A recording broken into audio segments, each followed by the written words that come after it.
ធ្វើការកັບហើយទូនេះគឺធ្វើតពីគេដែរទេដោយសារតែវាលិចហ្គាសតាមវ៉ាល់នេះបងប្អូនលិចហ្គាសតាមវ៉ាល់ទៅវាអស់ហ្គាសវាអស់ហ្គាសទៅវាធ្វើឲ្យកុំប្រេស័រឆេះអញ្ចឹងយើងដូរកុំប្រេស័រថ្មីតោះសម្រាប់បងប្អូនអត់ទាន់ចេះកັບ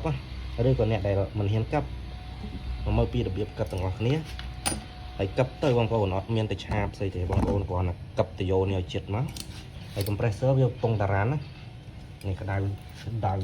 ប៉ះចង់លាបងប្អូនកັບវាឲ្យជិតមកអូខេកັបវាអញ្ចឹងមកវាជិតតែបងប្អូនកាត់វាមកហើយបងប្អូនអត់មានឆាបទេហើយយើងកັບវាជិត